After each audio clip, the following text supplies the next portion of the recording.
না আর পারছি না, এভাবে গোপালের কাছে হেরে যেতে পারছি না। কিছুতেই একটাও গুলি নিশানায় লাগছে না। একটু গণনা করে দেখুন তো রাজ্যতীষী। দীর্ঘ কয়েক বছর ধরে কৃষ্ণনগরের ঘাড়ে চেপে আছে। নামবে কবে? সেটা গণনা করে দেখতে হবে। দেখবেন আর কবে? সবার হাড়ে দুব্ব ঘাস গজিয়ে গেলে একটা প্রামাণিকের বেটা রাজসভায় আমাদের সাথে এক আসনে থাকে, বলতে কইতে লজ্জা। অনেকবার অনেক রকম ভাবেই তো গোপালকে অপদস্থ করা হয়েছে, কিন্তু সবটাই তো ফক্কা হয়েছে। এভাবে তো হাতে হাত ধরে চুপ করে বসে থাকতে পারবো না। এই কিছু একটা উপায় তো বের করতেই হবে। সেই উপায়টা কি সেটাই বোঝা যাচ্ছে না। এমন একটা উপায় যেটা গোপালকে এই কৃষ্ণনগর থেকে লজ্জায় পালাতে বাধ্য করবে। হ্যাঁ ভাবছি, আপনারা ভাবুন। হ্যাঁ ভাবুন ভাবুন।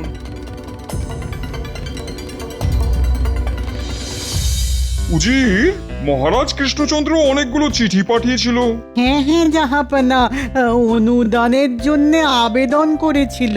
হ্যাঁ, গত বছর খরাতে কৃষ্ণনগর খুব ক্ষতিগ্রস্ত হয়েছিল। কৃষ্ণচন্দ্রকে এত্তেলা পাঠাও, আমি কৃষ্ণনগরে গিয়ে দুদিন থাকবো, আর ওখানে বসেই আমি অনুদানের অর্থ প্রদান করব। জো হুকুম জাহাপনা, আমি এখনই খবর পাঠাচ্ছি।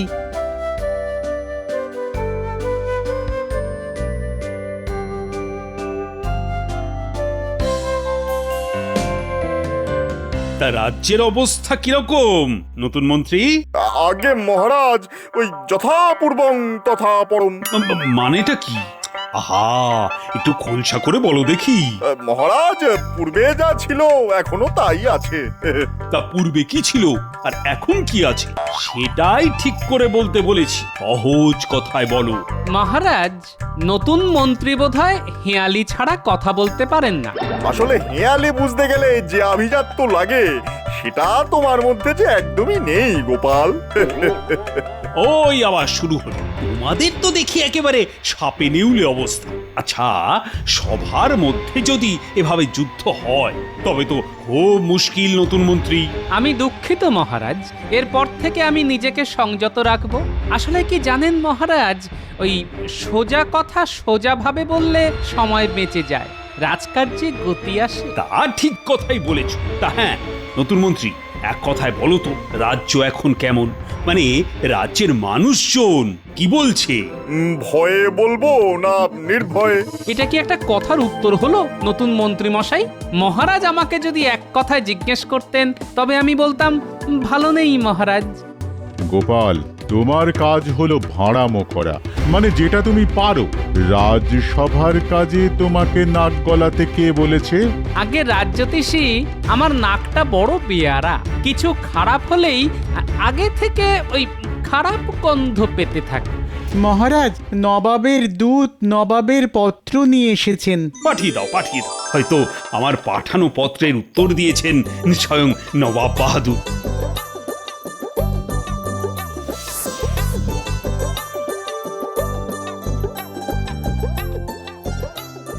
মহারাজের জয় হোক। বলো বলো, কি সংবাদ? এই নিন নবাব বাহাদুরের ইত্তেলা।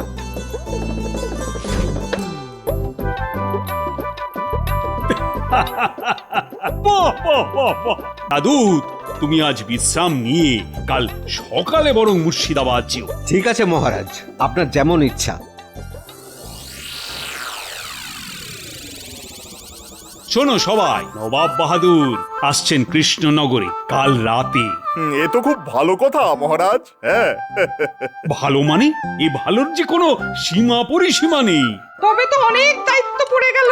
আপ্যায়নে যেন কোনো ত্রুটি না হয়। সকাল থেকে রাতের আপ্যায়নের দায়িত্ব তাহলে কাকে কাকে কাকে দেওয়া যায়? এই সময় আমার সভাকবি আর সেনাপতি দুজনেরই অসুখ। কি যে করি। মহারাজ, এই আপ্যায়নের দায়িত্ব গোপাল আর ভগবানের ওপর দিয়ে দিন। নবাব বাহাদুর গোপালকে পছন্দ করে, আর আমাদের নতুন মন্ত্রীর সাথেও আলাপটা হয়ে যাবে। রাজ্যতীষী গোপালকে লেজে গোবরে করার সুযোগ করে দিয়েছে। সুযোগটাকে কাজে লাগাতে হবে। রাজ্যতীষী ঠিক বলেছে। এই আপ্যায়নের পুরো দায়িত্ব নতুন মন্ত্রী আর গোপালের ওপর ছেড়ে দিলাম। কি নতুন মন্ত্রী, তুমি রাজি আছো তো? মহারাজ, আমার গোপালের সাথে কাঁধে কাঁধ মিলিয়ে কাজ করতে কোনো অসুবিধা নেই। আমি প্রস্তুত। গোপালের মতো বিচক্ষণ বন্ধুকে যদি কাজে পাই তাহলে আমি ধন্য হব। ঠিক আছে, সকালে জল খাবার থেকে রাতের খাবারের দায়িত্ব আমি ভগবান আর গোপালের ওপর দিলাম। উফ, এবারে গোপালকে লেজে গোবরে করে নবাবের কাছে বেইজ্জত করতে হবে। কি গোপাল, তোমার কথা কিছু বলো। আমরা কাজটাকে একটু ভাগাভাগি করে নিই। কিরকম কিরকম? এই ধরুন, কেউ সকাল আর সন্ধ্যার জল খাবারের দায়িত্ব নিল, আর কেউ ওই মধ্যাহ্ন ভোজন আর রাতের খাবারের দায়িত্ব নিল। এক কাজে দুজনের না ঢোকাই ভালো মহারাজ, তাতে কাজের চেয়ে ঠোকাঠুকি বেশি হবে। এইটা গোপাল ভালো বলেছে, তবে তাই হোক। এই রে, ঘুরে গেল যে বিষয়টা। না, মধ্যাহ্ন ভোজন আর রাতের খাবারের দায়িত্বটা আমার কাছেই রাখতে হবে। মহারাজ, আমি মধ্যাহ্ন ভোজন আর রাতের খাবারের দায়িত্বটা নিলাম। হ্যাঁ, এটাই আমি চেয়েছিলাম। বাহ বাহ বাহ, তাহলে তোমরা যে যার মতো আয়োজনে মেতে ওঠো। কোষাধ্যক্ষ তোমাদের হাতে অর্থ দিয়ে দিচ্ছে। মহারাজ, একটা নিবেদন আছে। বলছিলাম যে আমরা আমাদের মতো নবাবের আপ্যায়নের দায়িত্ব নিয়ে আগে নবাবকে খুশি করি। এখন আমাদের অর্থ সংকট চলছে, রাজার পাশে দাঁড়ানো রাজকর্মচারীর কর্তব্য। আপনি নবাবের কাছে অনুদান পেলে আমাদের দিয়ে দেবেন। কি নতুন মন্ত্রী মশাই, ঠিক বলিনি? সাধু সাধু, এই নতুন মন্ত্রী, তুমি কি বলো? ইস, প্রথম ধাক্কাটা বেশ জোরে দিল। আমিও ভগবান, হারবো না। হ্যাঁ, এবার মহারাজ, ওই গোপালের দূরদর্শিতার তুলনা নেই। আমার মনের কথাটাকে কিভাবে যে জানতে পারলো, আমিও ঠিক এটাই ভাবছিলাম। ফাঁদে পড়েছো বগা আমার, আমাকে ধাক্কা দেবে। তুমি এখনো আমাকে ঠিক চেনোনি, এবার দেখো তোমার কি হাল করি। দেখেছো কিরকম বজ্জাত মানুষ এই গোপাল? ও কিরকম তোমার ফাঁসিয়ে দিল। হ্যাঁ, ওইখান থেকে আবার আমাকে উঠতে হবে। হ্যাঁ, ও সত্যি মহা মৃত্যুঞ্জয় কবচ ধারণ করে আছে। আরে দাঁড়াও দাঁড়াও, ও একটা সুযোগ আমার হাতে তুলে দিয়েছে। সেটা হলো মহারাজের কাছে অর্থ সাহায্য না নিয়ে নবাবের জল খাবারের মতো বিষয় ও নিজে দেখবে। হ্যাঁ, ঠিক, গোপাল ভেবেছে ও যেরকম জল খাবার খায় নবাবও সেরকমই খাবে।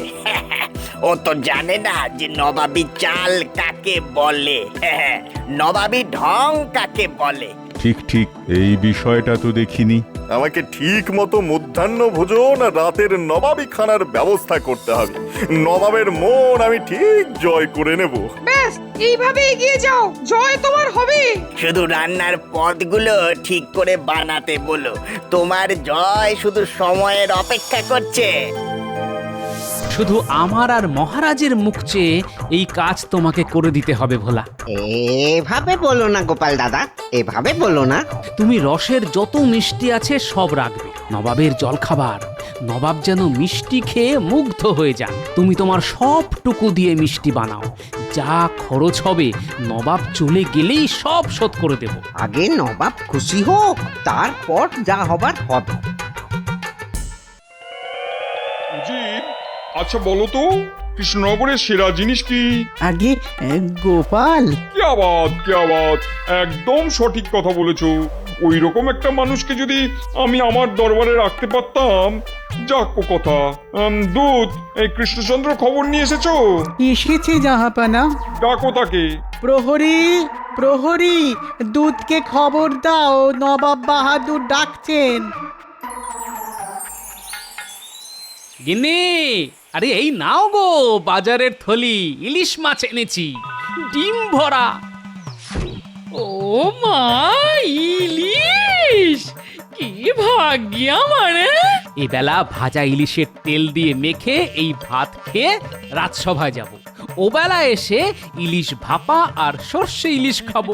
ঠিক আছে করে দেব, তবে পেটে সহ্য হবে তো? কেন কেন এই কথা বলছো কেন? না মানে মেঘে মেঘে যে বেলা হচ্ছে সে খবর আছে গো, এখন একটু জিভে লাগাম দাও। হ্যাঁ ওই ওই ওই বয়সের খোঁটা দিচ্ছ তো। একটা কথা বলি গিন্নি, বয়স বাড়াটা বয়সের ধর্ম। বয়স বাড়ুক, কিন্তু মনের বয়স যে কমছে। আরেকটা জিনিস বলতে দাও, ওই যে ডিম ভালো করে ভেজে টক দিয়ে রেঁধে রেখো। আহা, কতদিনই খাইনি।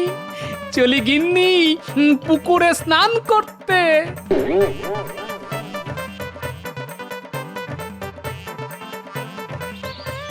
এই আয়োজন সম্পূর্ণ নতুন মন্ত্রী। বর্ধমান থেকে খুব ভালো পাচক এনেছি, আমার বাড়িতেই রান্না হবে। হ্যাঁ, গোপালকে টেক্কা দিতে হবে কিন্তু। গোপাল আমার কাছে হেরে গেছে। ও কি জলখাবার খাওয়াবে কে জানে।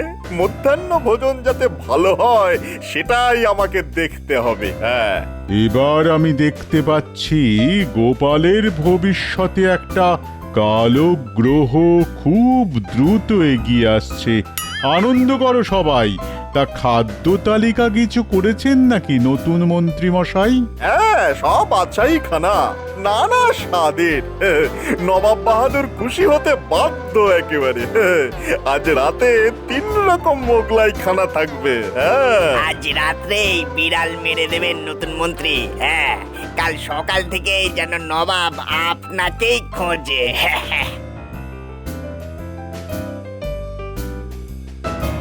কি হে নতুন মন্ত্রী, আজ রাতের আয়োজন সব ঠিক আছে তো? ভগবানে ভরসা রাখুন মহারাজ। ভগবানে অচলা বিশ্বাস আছে আমাদের। শুনে ভালো লাগলো মহারাজ। এ ভগবান ওপরে থাকেন, সবার ভগবান। আমি ওই ভগবানের কথা বলেছি। দারুণ বলেছো গোপাল। তবে আমাদের নতুন মন্ত্রীও কিন্তু খুব কাজের, কি বলো? হ্যাঁ হ্যাঁ হ্যাঁ, খুব কাজের। তবে আমি ওনার কাজের বিচার করার কে? বিচার করবে প্রজারা।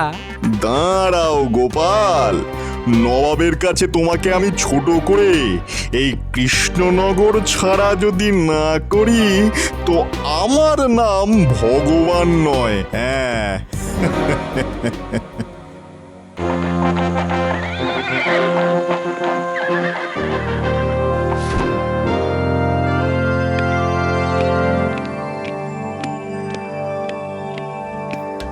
তোমার সভাকবি কোথায় কৃষ্ণচন্দ্র? বিশ্রামে আছে নবাব বাহাদুর, খুবই অসুস্থ কিনা। আর কৃষ্ণনগরের শ্রেষ্ঠ রত্ন গোপাল কোথায়? এই যে নবাব বাহাদুর, আপনার সেবায় হাজির। নবাব বাহাদুর এই আমার নতুন মন্ত্রী, নাম ভগবান। তাহলে তুমি ভগবানের উপরে অনেক নির্ভরশীল। তা একরকম বলতে পারেন। নবাব বাহাদুর, আজ রাতের খাবার আমার দায়িত্বে, আপনাকে খুশি করবে আশা করি।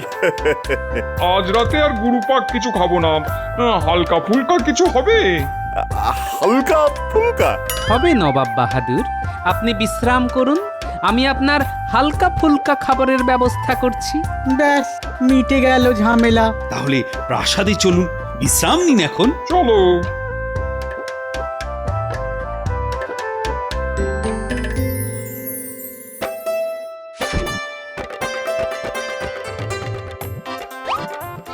এই নিন নবাব বাহাদুর।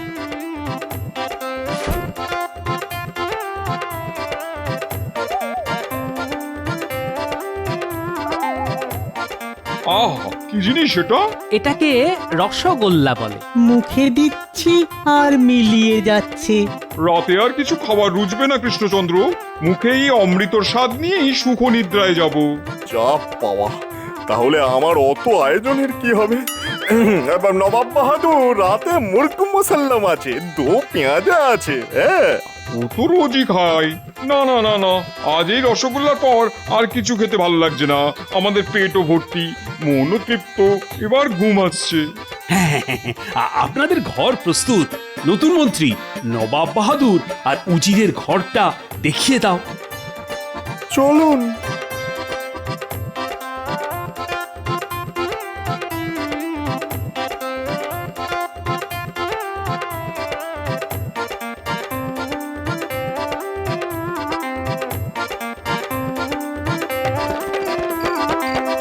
ভোলা, তোমার মিষ্টির তো খুব প্রশংসা করলেন নবাব বাহাদুর। হ্যাঁ, তোমার মুখে এইটা শুনবো বলেই তো বসে আছি গো গোপাল দাদা। কাল ওই ছানা বড়া, মনোহরা আর ওই হিগের কচুরি আছে, আর ওই এই কালো জিরে দিয়ে হালকা ডাল, তারপর সরভাজা আর রসগোল্লা। সব লিখে রাখো ভোলা। এইসব নিয়ে তুমি কিচ্ছুটি ভেবো না গোপাল দাদা, কিচ্ছুটি ভেবো না। তুমি নবাব বাহাদুরকে খুশি করো, ব্যাস দেশ বাঁচলে তো আমরাও বাঁচবো। ঠিক আছে, কাল সকালে গরুর গাড়ি পাঠিয়ে দেব, সাবধানে জিনিসগুলো পাঠাবে, কেমন? তুমি নিশ্চিন্তে যাও গোপাল দাদা। চলি ভোলা।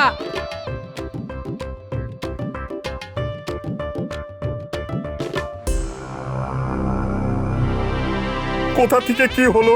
এই রকম যে হতে পারে সেটা ভাবতেও পারিনি। মহামৃত্যুঞ্জয় কবচ, ওকে হারানো দুঃসাধ্য। এই তো বললেন একটা কালো গ্রহ আসছে। দূর, আপনার গণনার উপর কোনো আস্থা নেই। না না, কাল সকালে সব ঠিক হয়ে যাবে। হ্যাঁ, তার আজকের খাবারগুলোর কি হবে? আমরা খেয়ে নি, খাবার নষ্ট করা উচিত নয়। ঘ্রাণে তো অর্ধেক পেট ভরেই গেছে, বাকিটা খেয়ে ভরাই। ও ভগবান, ভগবান রক্ষে করো, রক্ষে করো, রক্ষে করো।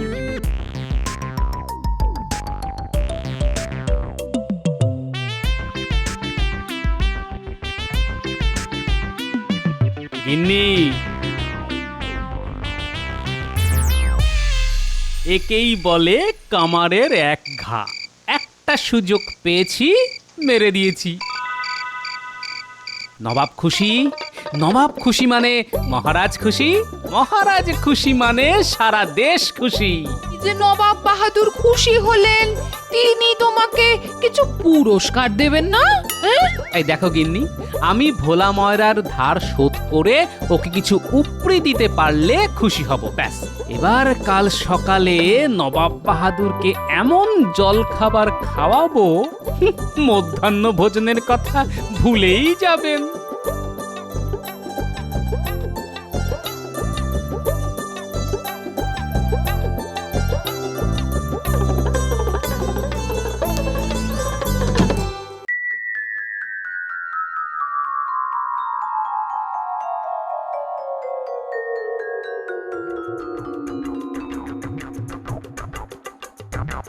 আহ, কি সুন্দর, কি স্বাদ, মুখে দিলেই মিলিয়ে যাচ্ছে। আজ সকালের খাবারটাও খুব বেশি হয়ে গেল।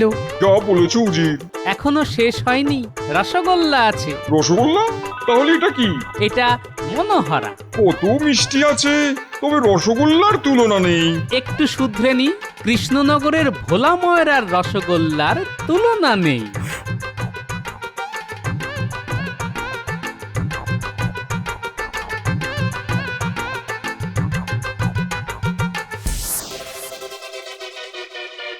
সব শেষ, আর কিচ্ছু হবে না। আমার ভুলে আমি হারলাম। ও আমাকে জল খাবারই মেরে দিল।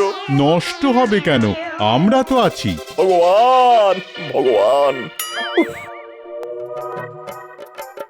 গোপাল, তুমি তো নবাবকে একেবারে তোমার ঝোলায় পুরে নিয়েছো। শোনো সবাই, নবাব বাহাদুর আমার আর্জি মেনে নিয়েছেন, উনি অনুদান দিয়ে দিয়েছেন। রাজকোষ এখন পূর্ণ, আর পুনর্বাসন দিয়ে দেব চাষিদের। গোপাল, তোমার জল খাবারের জন্য ভোলার কাছে যা যা ধার আছে তা মিটিয়ে দাও। কোষাধ্যক্ষ, বলুন মহারাজ, বলুন। তুমি গোপালের হাতে 500 স্বর্ণ মুদ্রা দিয়ে দাও। মহারাজ, রাজকোষের অর্থ রাজকোষেই থাকুক। নবাব বাহাদুর যদি খুশি হয়ে কিছু দেন, সেখান থেকে আমি ভোলার ধার মিটিয়ে দেব। কি কুচুটে বুদ্ধি, আবার মারলো। খুব শিক্ষা হলো আবার।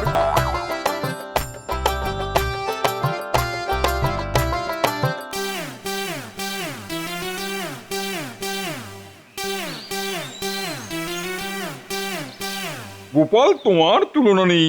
কৃষ্ণচন্দ্র, তোমার কাছে একটা চাওয়ার আছে। বলুন বলুন নবাব বাহাদুর। তোমাদের এই ভোলা ময়রাকে আমি নিয়ে যাব, ওখানে আমাদের কারিগরকে এই রসগোল্লা শিখিয়ে দেওয়ার পরই তবে ওকে ছাড়বো। এই রে, এই মাটি করেছে।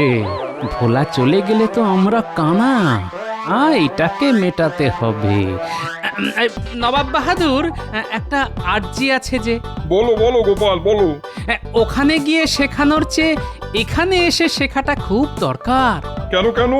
আসলে যে মাটিতে যা হয় এটা মাটিরই গুণ নবাব বাহাদুর।